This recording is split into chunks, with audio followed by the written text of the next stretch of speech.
My family canceled Christmas to shut me out and rob me of my inheritance, but I uncovered their deliberate fraud, watching their greedy betrayal collapse as I found my ultimate peace. What if I told you my family canceled Christmas, just for me? Not for bad weather, but because they wanted to steal from our grandmother's grave. My heart shattered that night, and what came next ripped my entire family apart. You won't believe the gut-wrenching betrayal that unfolded, forcing me to fight for everything I was ever denied. It all started on Christmas Eve. I was sitting alone in my small Nashville apartment, glued to my phone. My mom, Eleanor, had just texted, "Bad weather. Christmas dinner is canceled. Stay safe." That familiar, searing sting of disappointment settled deep in my chest. I'd been looking forward to seeing everyone for weeks. The snow wasn't even that bad, but hey, if Eleanor said it was unsafe, I trusted her. My name's Clara, I'm 29, and honestly, most of my adult life has been a quiet, relentless struggle to earn a place in my family that I'm not sure I'll ever truly have. I'm a physical therapist, and I love my job, but it doesn't come with the prestige or the hefty paycheck my younger sister, Stella, flaunts as a pharmaceutical sales rep. She's always been the golden child, the one who could do no wrong, who made our parents proud just by existing. I just texted back, "That's too bad. Stay warm, everyone. Love you all." That night, my apartment felt emptier than usual.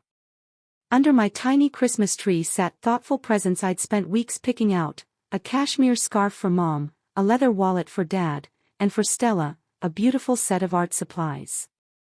She used to love painting before her career swallowed her whole. They were all wrapped, ready for Christmas morning. I made myself some sad pasta and settled in with a holiday movie. It was quiet, just the TV and the wind rattling my windows. I kept telling myself it was fine, that we'd reschedule, there'd be other Christmases. But deep down, I felt that old, aching familiarity of being left out, of being the perpetual afterthought. Around 9 p.m., mostly out of boredom, I started scrolling social media. And then I saw it. A photo, innocently posted by my cousin Laura, who was close with Stella. The image showed my entire family gathered together in what I instantly recognized as Stella's living room. Her distinctive brick fireplace, the expensive new furniture, that chandelier I'd heard so much about. My parents were there, beaming. My aunts, my uncles, even Great-Aunt Carol. And they were opening presents. My heart just stopped. I zoomed in, my hands shaking. Piles of beautifully wrapped gifts, champagne glasses in everyone's hands, smiles all around. The caption, "Perfect holiday with the family. So blessed." It felt like I'd been punched in the gut. They hadn't canceled Christmas because of bad weather. They had canceled it for me. They had lied to keep me away, and they were all together at Stella's house, celebrating without me. I sat there in total shock, staring at that photo. Why? Why would they do this? What had I done to deserve being excluded from my own family's Christmas? The hurt quickly turned to anger, then to something colder, a steely determination to understand what was really going on.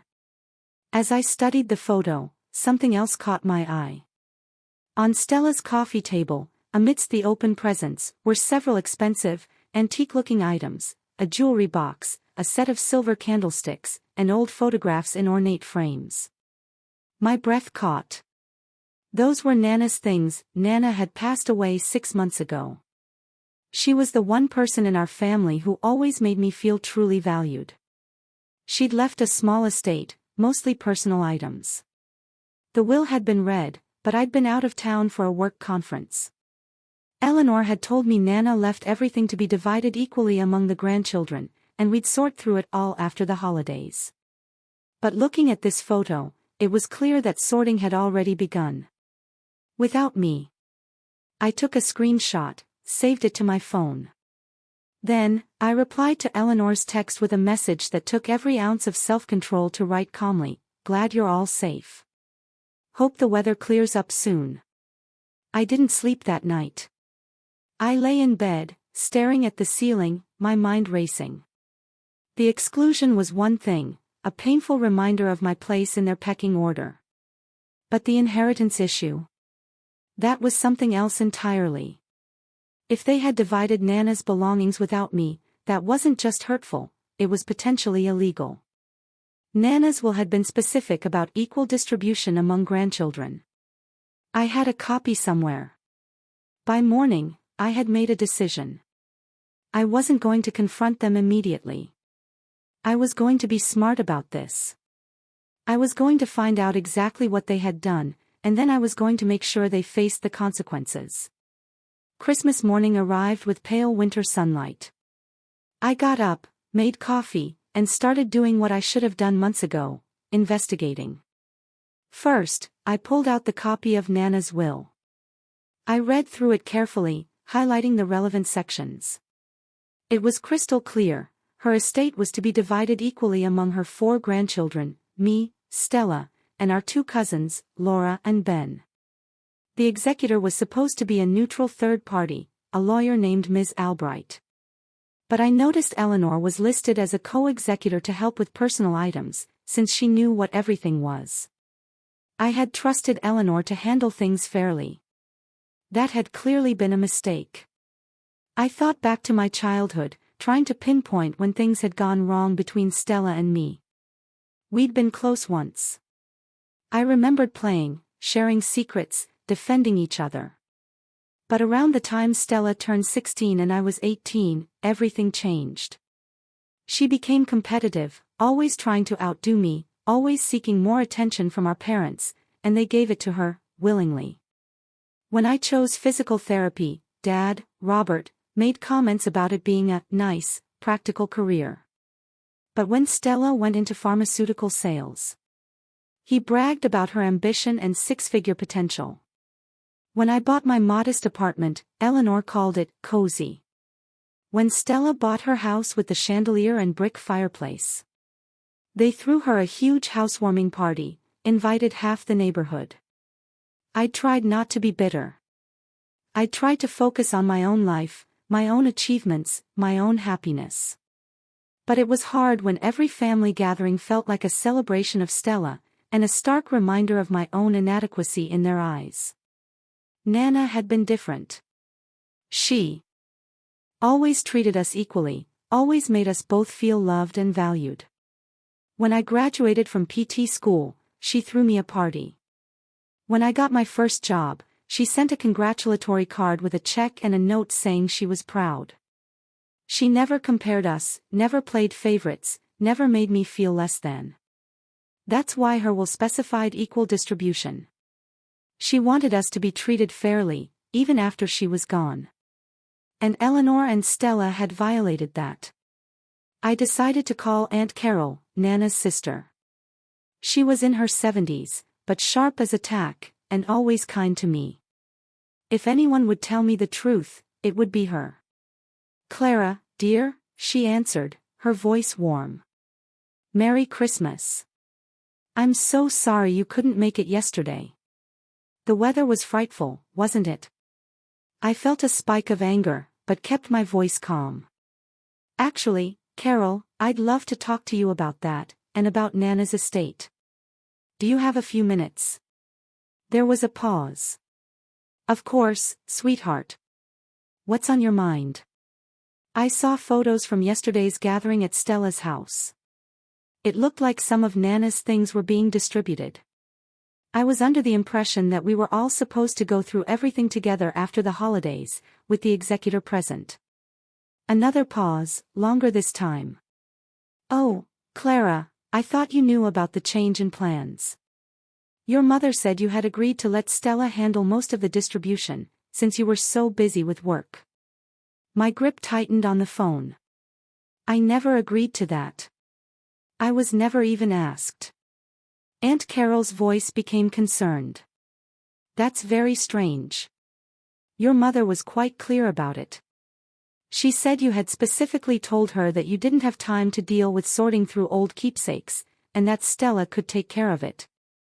She said you would just accept whatever was set aside for you." "That's not true," I said, my voice shaking now. I never said any of that. In fact, I specifically asked Eleanor when we would all get together to go through Nana's things. She told me it would be after the holidays, and everyone would be involved. A long silence. Finally, Aunt Carol spoke, her voice troubled. Clara, I think there might be something going on that you need to look into. I noticed yesterday that Stella seemed to be taking quite a few valuable items. Nana's jewelry, some of the antique silver, and several pieces of artwork. Your mother kept saying it was all according to the will, but I have to admit, it seemed like Stella was getting more than her fair share. My suspicions were confirmed. What about the executor? Was Ms. Albright there? No, she wasn't. Your mother said Ms. Albright had approved everything in advance, and that it was fine to proceed without her. But now I'm wondering if that was true. Thank you for telling me, Carol. I really appreciate your honesty. Clara, dear, if something improper is happening, you need to do something about it. Your grandmother would want her wishes honored. She loved all of you equally, and she would be heartbroken to think that anyone was being treated unfairly. After I hung up, I sat in silence, processing everything. My family hadn't just excluded me from Christmas. They had actively lied to everyone to justify taking Nana's inheritance without my involvement. And they had used my supposed agreement as cover for their scheme. I needed proof. I needed documentation. And I needed to act carefully. The day after Christmas, I received the call I had been expecting. Eleanor's number flashed on my screen. I let it ring 3 times before answering, keeping my voice light and unbothered. Hi, Eleanor. Merry Christmas. Merry Christmas, sweetheart, she said, her tone overly cheerful in that way that always made my skin crawl.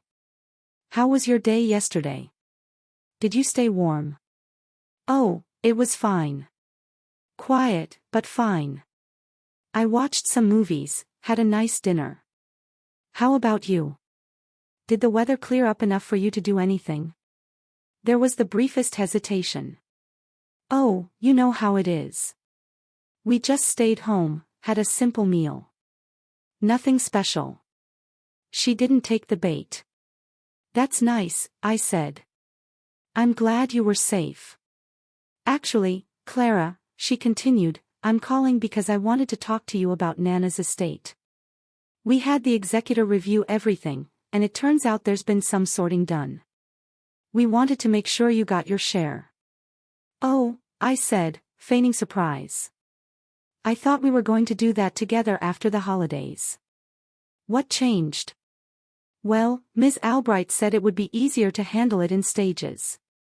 And since Stella had the most space to store things temporarily, we thought it made sense to start the process at her house. Don't worry, everything has been documented and divided fairly. We have a box of items set aside for you. A box?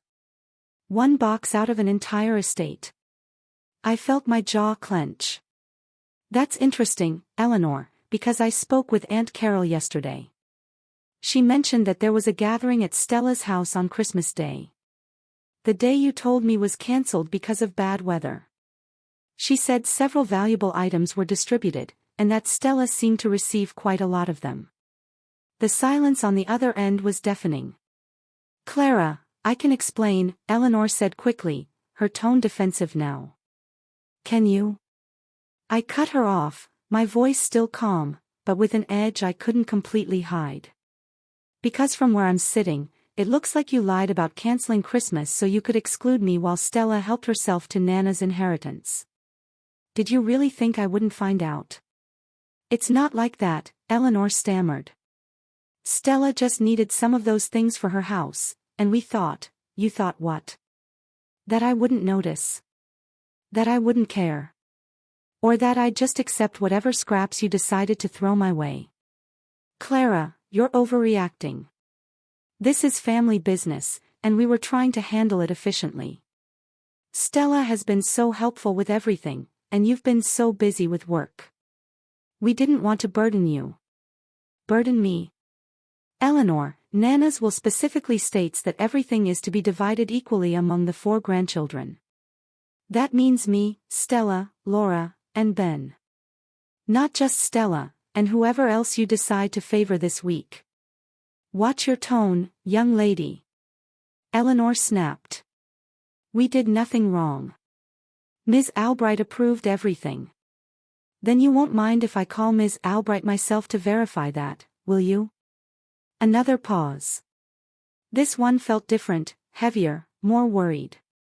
Clara, please don't make this into a bigger issue than it needs to be. Family is more important than material things. You're absolutely right, Eleanor. Family is more important.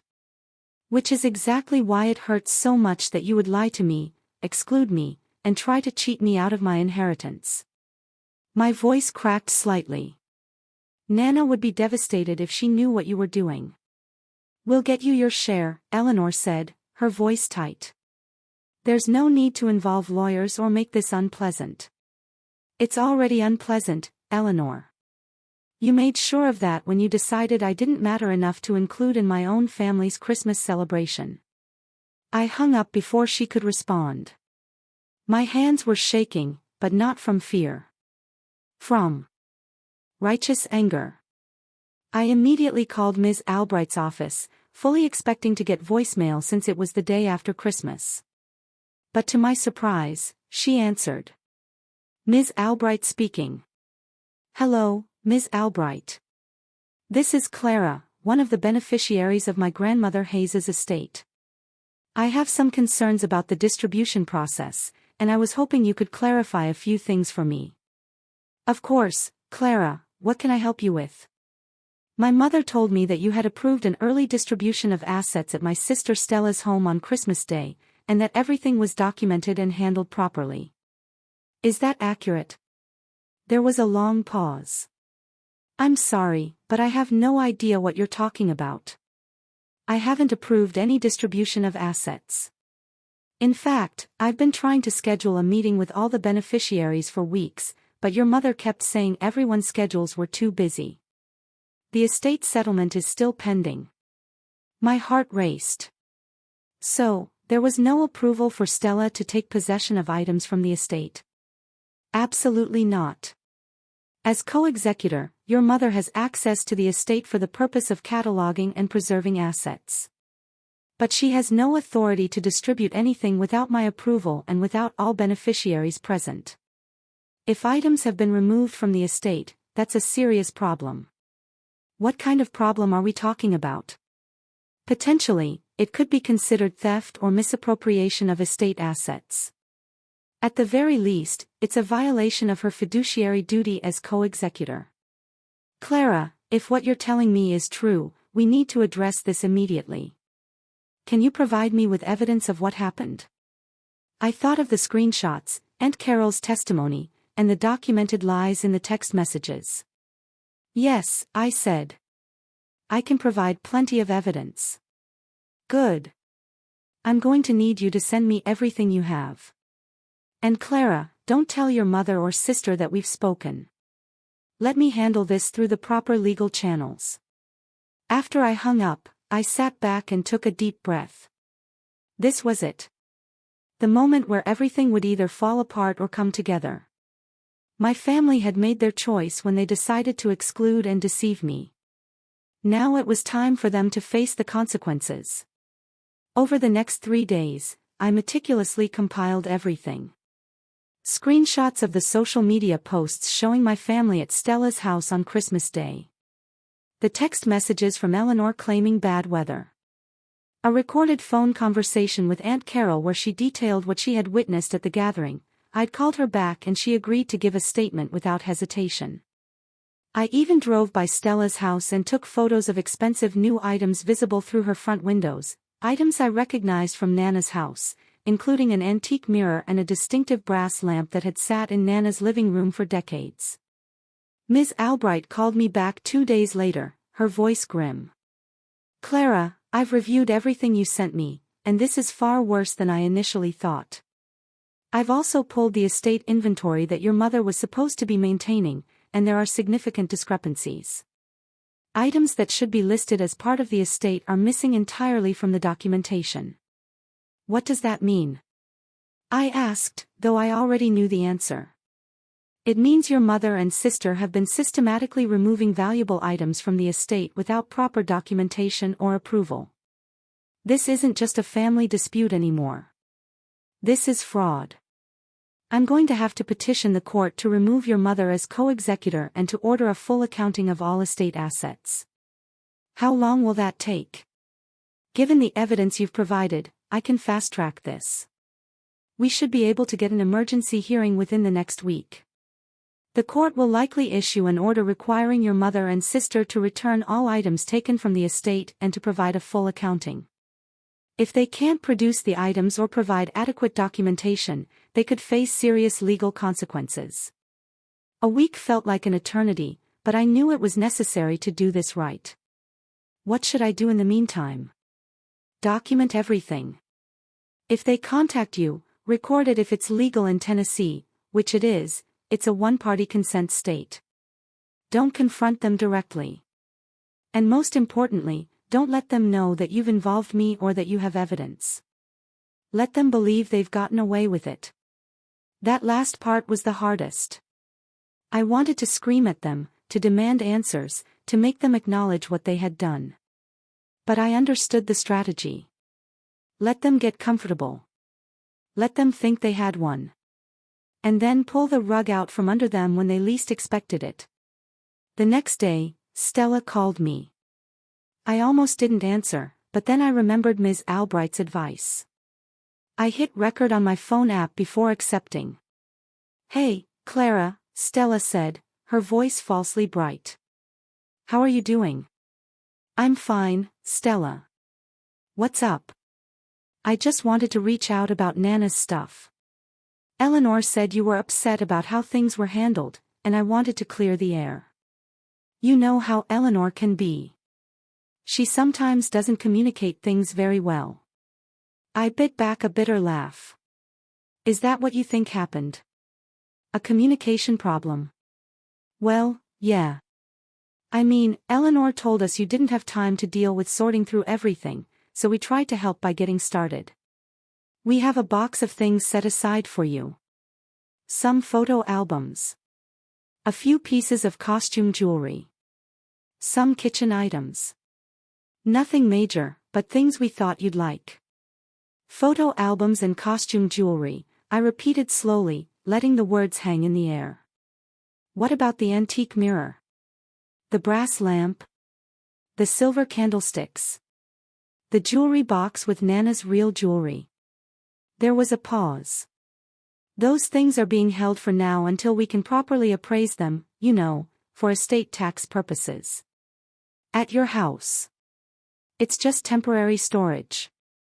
"Clara, don't make this into a bigger deal than it is."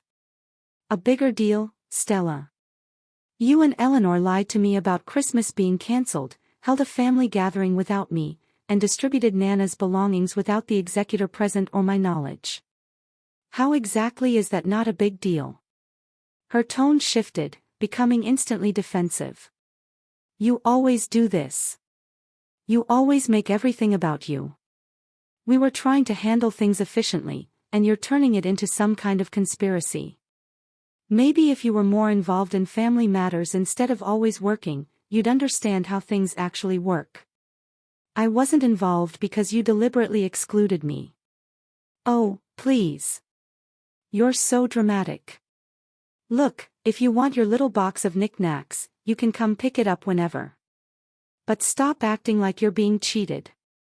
Eleanor and I have been doing all the work while you sit back and complain." "Work? You mean taking Nana's valuables for yourselves?" "I'm done with this conversation."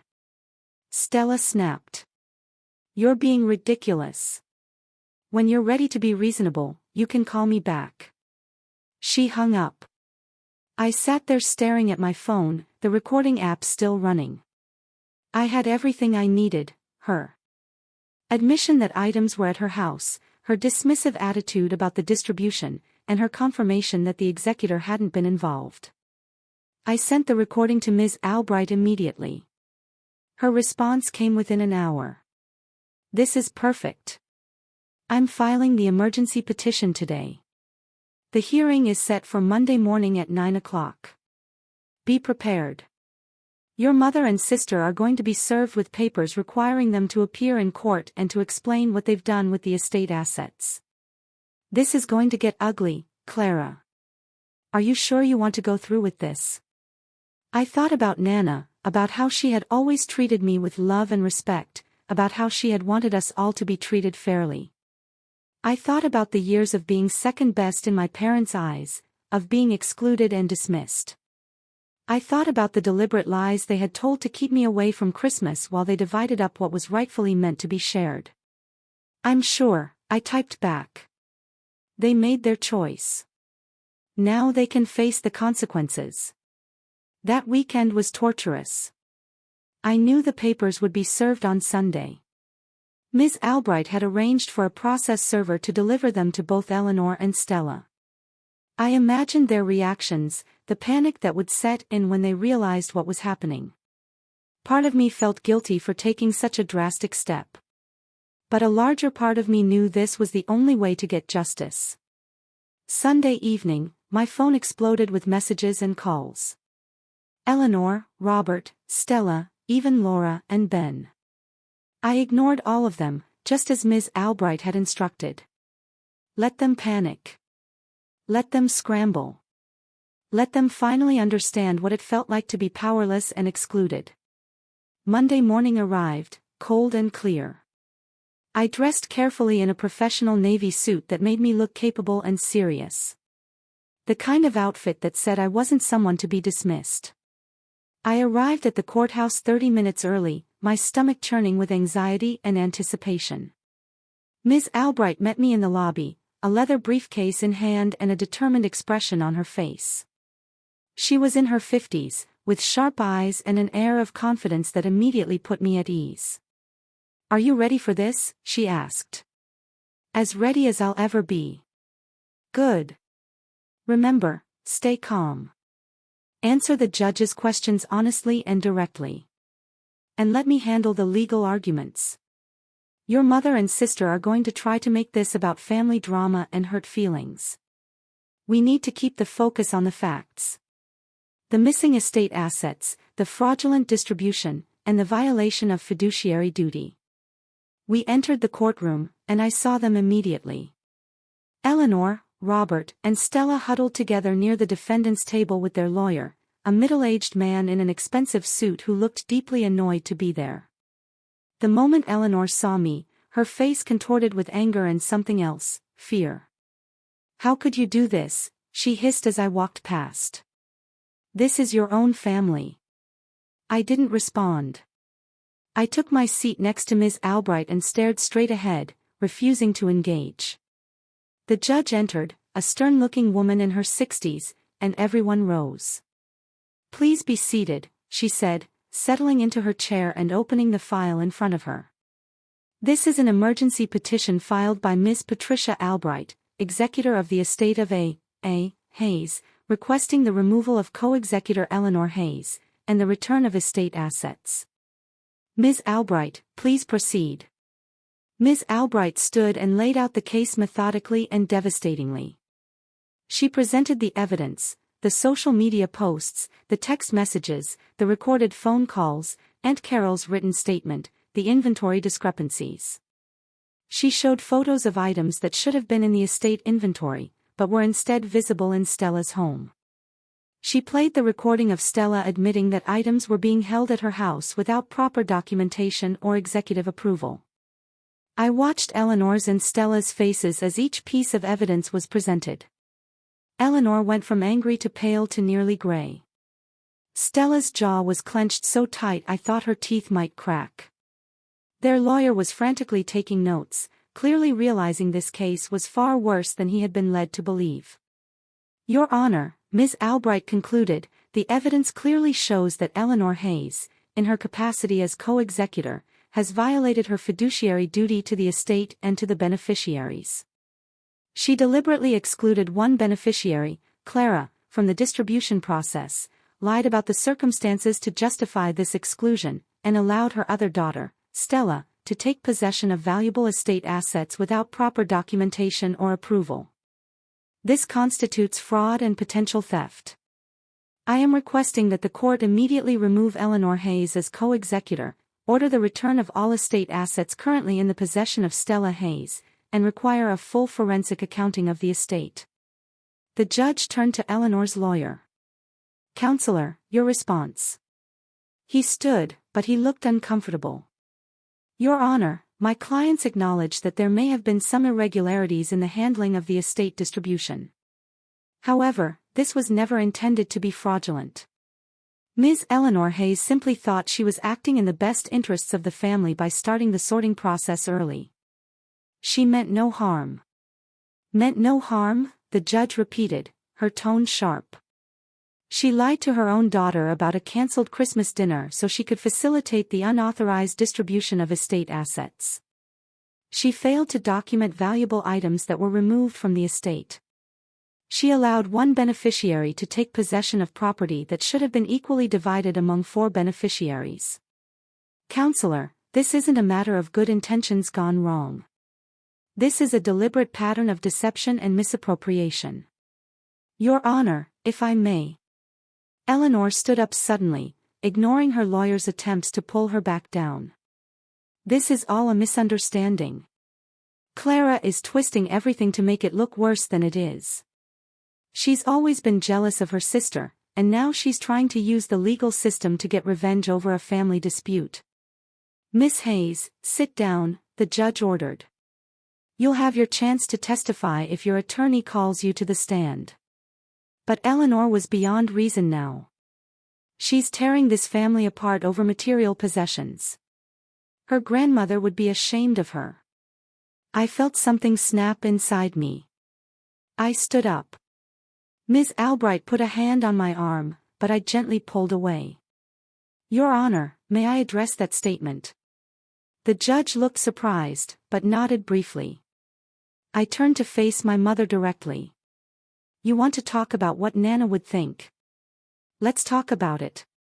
Nana spent her whole life treating me and Stella equally, making sure we both felt loved and valued. Even when you and Dad made it clear that Stella was your favorite, she put it in writing in her will that everything should be divided equally among all. For grandchildren because she knew that was fair. And what did you do the moment she was gone? You threw that fairness away. You lied to me, excluded me, and tried to cheat me out of my inheritance. All so Stella could have more." My voice, though steady, thrummed with years of suppressed emotion. "Don't you dare tell me Nana would be ashamed of me. She would be heartbroken by what you've done." The courtroom was silent. Eleanor's face was bright red, tears streaming down her cheeks. Robert sat frozen, staring at his hands. Stella looked like she wanted to disappear. The judge's expression was unreadable. "Thank you, Miss Hayes. Please be seated." She shuffled through the papers in front of her, then looked up. "I've heard enough. Miss Eleanor Hayes, you are hereby removed as co-executive of the estate of A. Hayes, effective immediately. Miss Patricia Albright will serve as sole executive. Furthermore, I am ordering Stella Hayes to return all estate assets currently in her possession to Miss Albright within 48 hours. If any items cannot be produced, Miss Stella Hayes will be required to compensate the estate for their fair market value. A forensic accountant will be appointed to conduct a full review of the estate, and if any additional discrepancies are found, further legal action may be pursued." She paused, her gaze settling on Eleanor and Stella with clear disapproval. "I want to be very clear about something. This court takes fiduciary duty seriously. When someone is entrusted with managing an estate, they have a legal and moral obligation to act in the best interests of all beneficiaries, not just the ones they personally favor. What happened here is a betrayal of that trust and a violation of the decedent's clear wishes. You should both be ashamed of yourselves."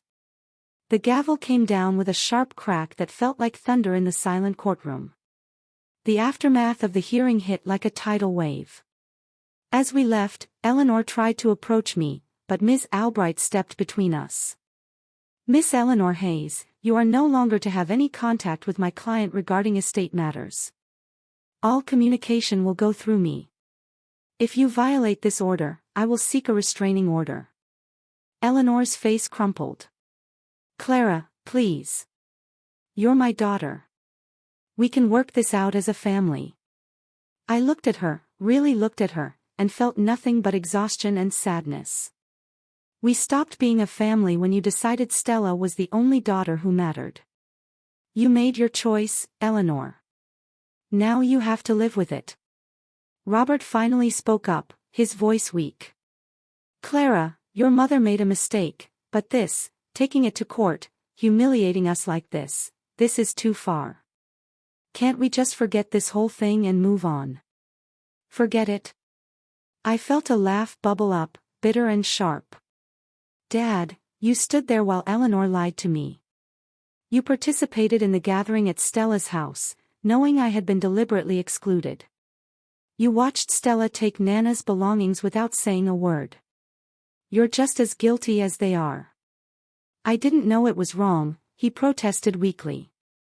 Then you're either lying or you're a fool, and I don't know which is worse. Stella finally found her voice, stepping forward, tears streaming down her face. How can you do this to us? Over things. Over stuff. You're willing to destroy this family over material possessions. I turned to her, and all the years of resentment, all the hurt and anger and disappointment came pouring out. This isn't about the stuff, Stella. This is about respect. This is about being treated like I matter. You've spent your entire adult life being the favorite, being the golden child, getting everything handed to you while I worked twice as hard for half the recognition. And even that wasn't enough for you. You had to take the one thing, the one person who treated us equally, and use her death as an opportunity to take more. That's not fair. Stella sobbed. I didn't. You did, I cut her off. You knew exactly what you were doing. You and Eleanor planned this together, and you thought I was too stupid or too compliant to fight back. Well, you were wrong.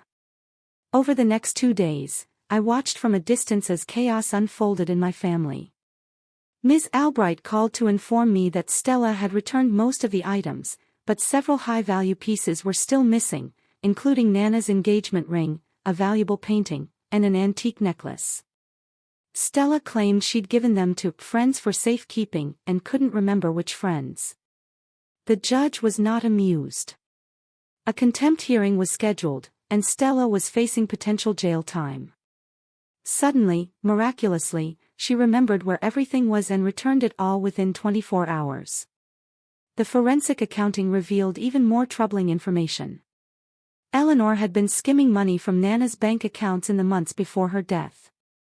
Small amounts at first, but growing larger as Nana became too ill to monitor her finances. The total came to nearly $20,000, supposedly for Nana's care, but with no receipts or documentation. Ms. Albright filed additional motions to recoup the stolen funds. Eleanor and Stella hired a better lawyer, but the evidence was overwhelming. In the end, they agreed to a settlement rather than face criminal charges. Eleanor would repay the $20,000 plus interest. Stella would pay for the forensic accounting and all legal fees. Both would be permanently barred from serving as executors or trustees for any estate in the future. But the real punishment was the dissolution of the family itself. My parents' marriage fell apart within a month. Robert, who had always been passive, couldn't forgive Eleanor for dragging him into her schemes and making him complicit in the fraud. He filed for divorce, citing irreconcilable differences, and moved into an apartment across town. Laura and Ben, my cousins, were horrified when they learned the full extent of what had happened. They'd received their shares without issue, it was only me who had been targeted for exclusion. They cut ties with Eleanor and Stella, refusing to attend family gatherings if either of them was present. Ben even wrote me a letter apologizing for not questioning things sooner. The wider family took sides, and most of them sided against Eleanor and Stella. Aunt Carol was particularly vocal. Family gatherings became impossible. There was too much anger, too much hurt, too many burnt bridges. Stella's perfect life started crumbling in other ways, too. Her husband, who'd apparently been kept in the dark, was furious. He insisted she see a therapist to address her entitlement issues. Their marriage became strained, and within 6 months, they were separated. Eleanor, stripped of her role and her marriage, became increasingly isolated. She tried to reach out to me several times, but I refused to engage. Ms. Albright made it clear that any harassment would result in legal consequences. Eventually, Eleanor stopped trying. 3 months after the hearing, the estate was finally settled. Everything was divided exactly as Nana had intended, equal shares among the 4 grandchildren. I received my portion, a collection of Nana's jewelry, some valuable antique furniture, several pieces of artwork, and my share of the liquid assets. But more than that, I received something I hadn't expected: peace. Aunt Carol called me one evening. "Your grandmother would be proud, too," she said. "You stood up for what was right, even when it was hard, even when it cost you. That takes real courage." "It cost me my family," I said quietly. "No, honey," Aunt Carol corrected gently. "It cost you people who were never really family to begin with. Family doesn't lie to you. Doesn't cheat you. Doesn't treat you as less than.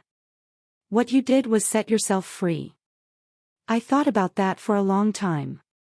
She was right. I had spent so many years trying to earn a place in a family that would never value me the way I deserved. I had bent and compromised and accepted scraps of affection. Always hoping that if I just tried harder, they would finally see me. But I had been looking for love and acceptance in all the wrong places.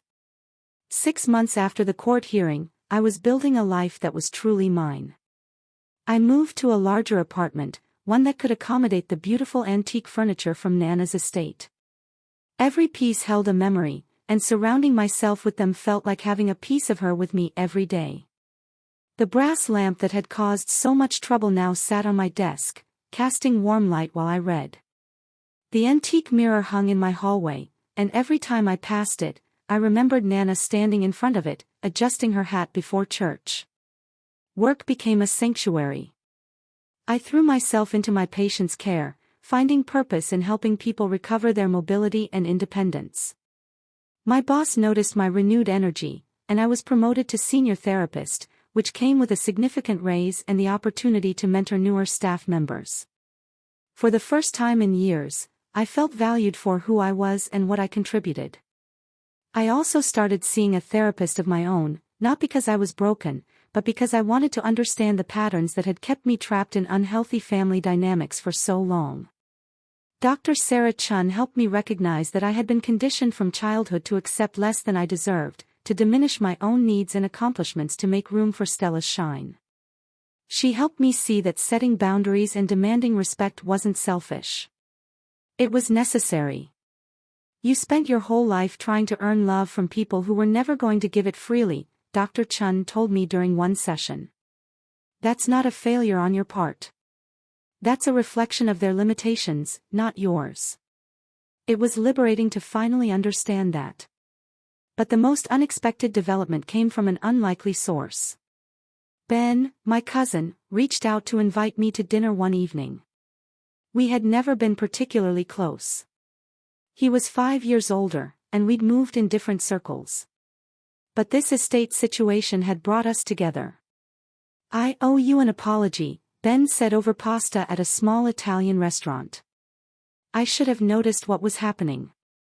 I should have questioned why you weren't at the Christmas gathering. Why things seemed to be moving so fast with the estate distribution. I trusted Aunt Eleanor. I didn't think she would do something like that." "It's not your fault," I assured him. They were very good at making it seem legitimate. Even Aunt Carol didn't fully understand what was happening until I explained it. Still, I should have been more aware. He paused, studying his wine glass. You know, watching you stand up to them, watching you demand what was rightfully yours, that made me think about my own life. I've been letting my father push me around in business decisions, always trying to please him, always worried about disappointing him. You inspired me to set some boundaries of my own. How did that go? He laughed. About as well as you'd expect. He was furious at first, but then something shifted. He actually started respecting me more. It's like he needed to see that I had a backbone before he could take me seriously. We talked for hours, sharing stories about our childhoods, about the family dynamics we had both struggled with. By the end of the evening, I realized I had found something I hadn't expected, a genuine friendship with someone who understood my history because he had lived adjacent to it. Ben wasn't the only unexpected ally. Laura reached out too, expressing her horror. I always knew Aunt Eleanor favored Stella, she told me over coffee. But I never imagined she would go this far. It's one thing to have a favorite child, even if they shouldn't. But to actively steal from you, to lie and manipulate and exclude you? That's not just favoritism. That's cruelty. Through these conversations, I began to rebuild a sense of family. Not with the people who had hurt me, but with the ones who showed up for me when it mattered. Aunt Carol became a regular presence, inviting me to lunch once a week and sharing stories about Nana I'd never heard before. Ben and Laura included me in family events that deliberately excluded Eleanor and Stella, creating new traditions that weren't tainted by old wounds. One evening, I was organizing some of Nana's photographs, when I came across a letter tucked into an old album. It was addressed to me in Nana's handwriting, dated just a few weeks before she died. My dearest Clara, it read, if you're reading this, then I'm gone.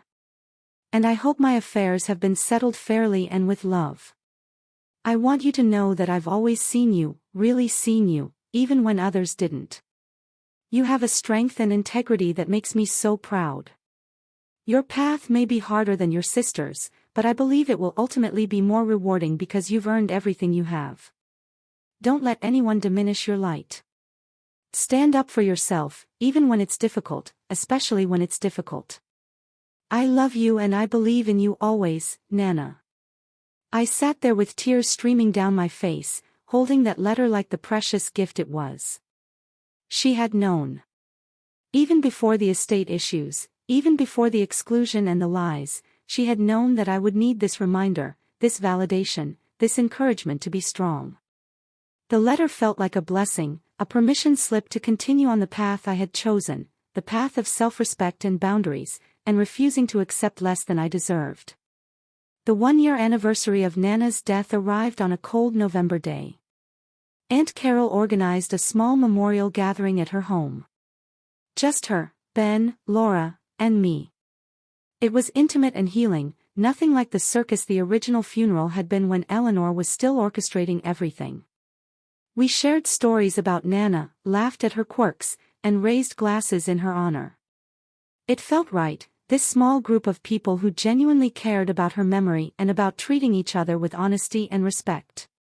She would have loved this, Aunt Carol said, her eyes misty.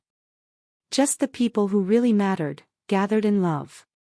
As the evening wound down, my phone buzzed with a text from an unknown number. I almost ignored it, but something made me check. It was from Stella. I know you probably won't respond to this, but I need you to know something. Daniel left me. He said he can't trust me anymore after everything that happened with Nana's estate. Eleanor and Dad are divorced. The whole family has fallen apart.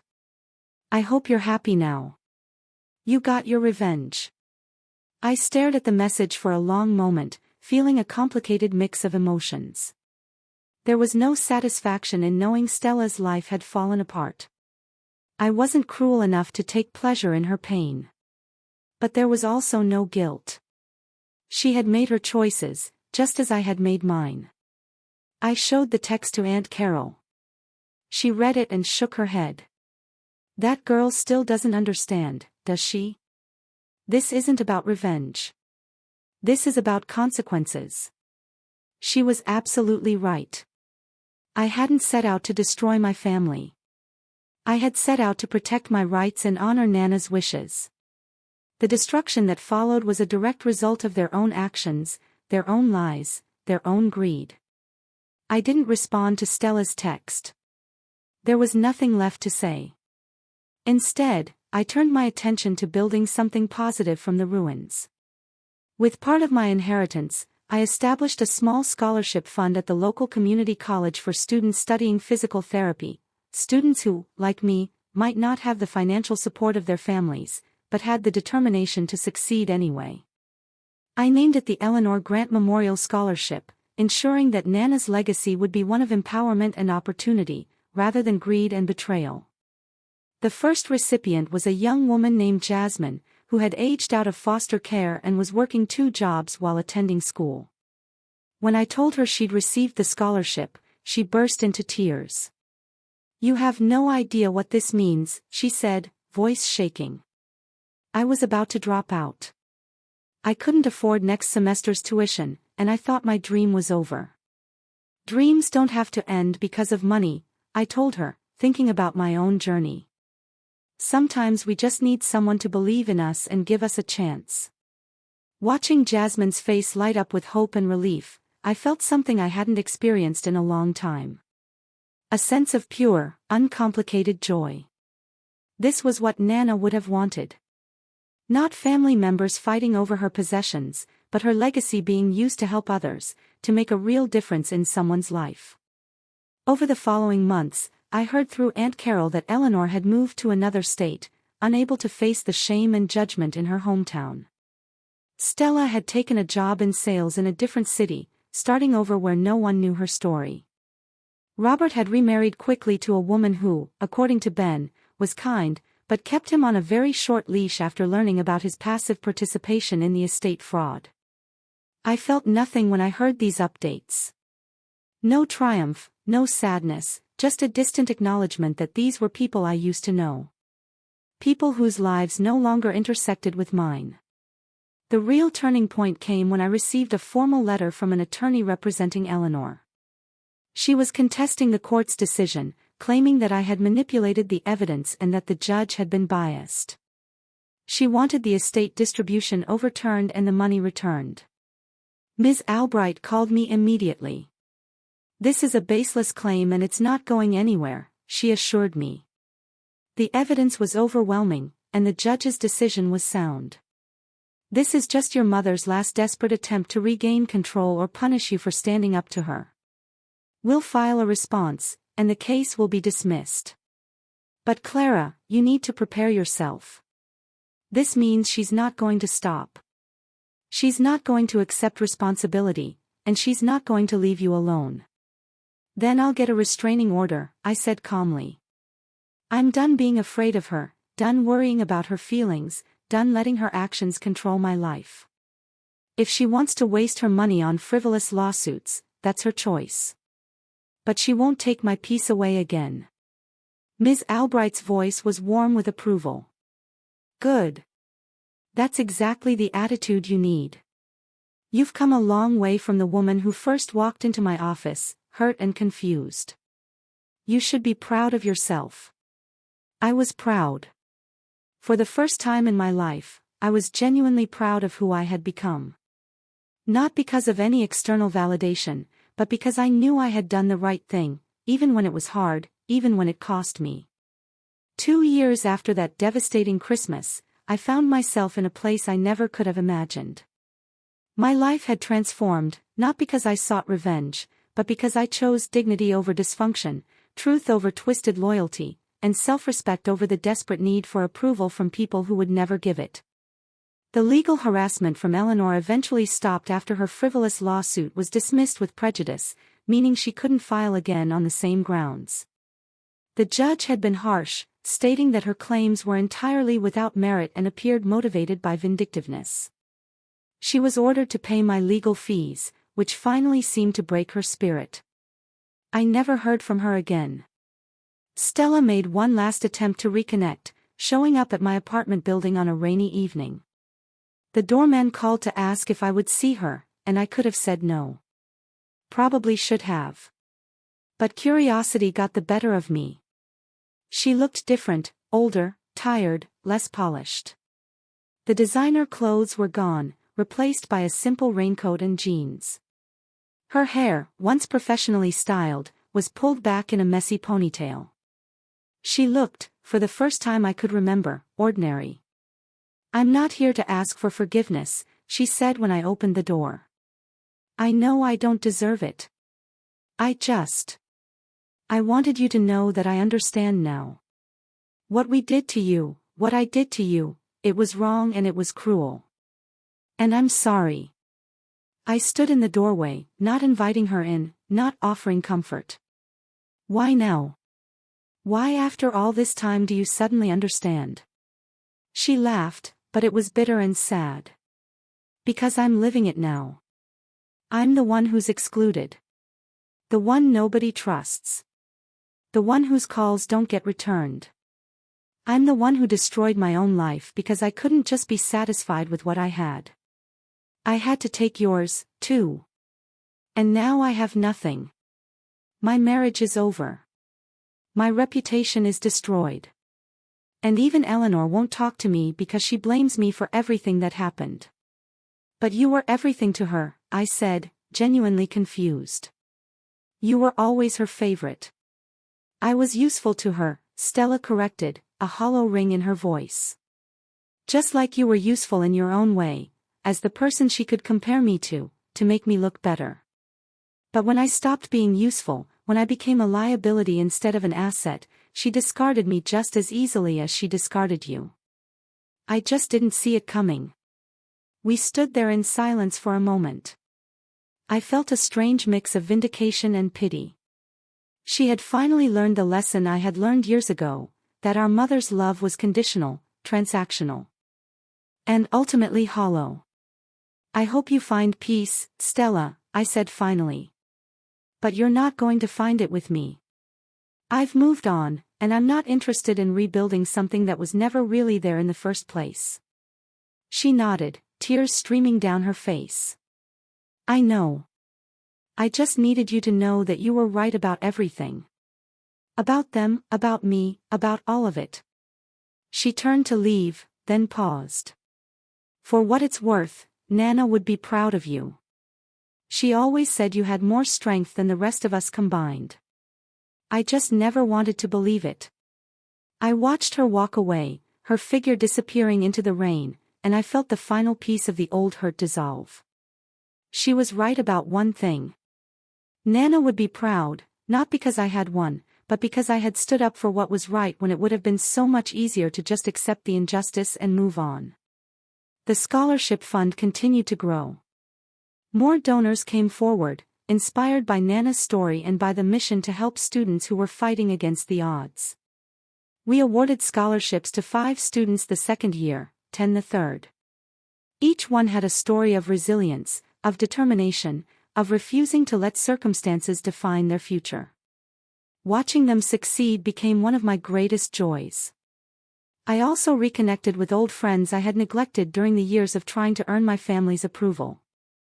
Without the constant drain of toxic relationships, I had energy for genuine connections, for laughter that wasn't tinged with anxiety, for relationships built on mutual respect rather than obligatory blood ties.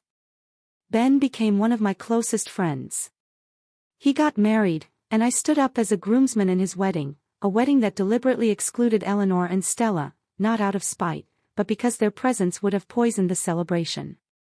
Laura moved to Nashville for work, and we started a tradition of Sunday brunches where we talked about everything and nothing, building the kind of sister relationship I had always wanted, but never had with Stella. Aunt Carol remained a constant source of wisdom and love. She often told me that watching me stand up for myself had inspired her to be more assertive in her own life. "You showed me that it's never too late to demand respect," she said, "even from family, especially from family."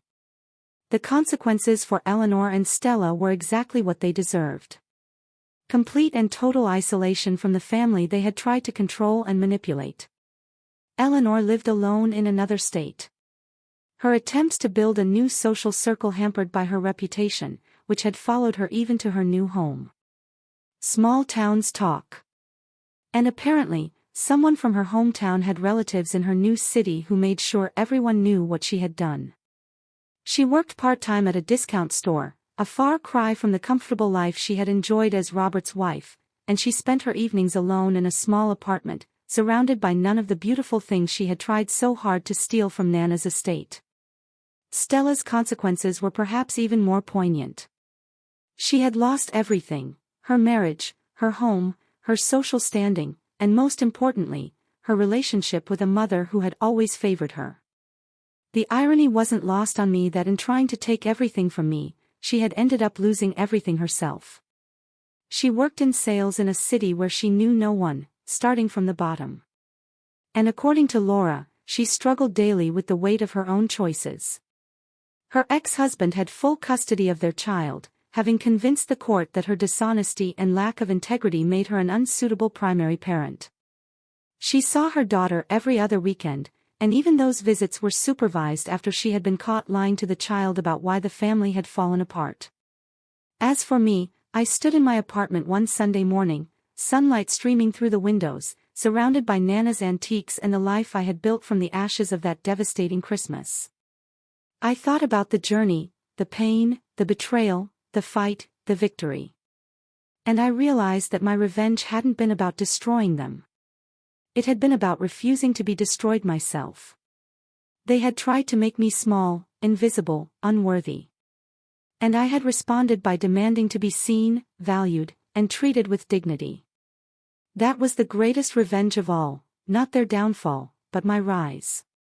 I had learned that sometimes the most powerful act of revenge is simply living well, standing firm, and refusing to accept less than you deserve, no matter who tries to convince you otherwise. And in the end, that lesson was worth more than any inheritance could ever be. What would you have done in my place? Have you ever had to choose between your family and your own self-respect? Tell me what you think, I really want to know.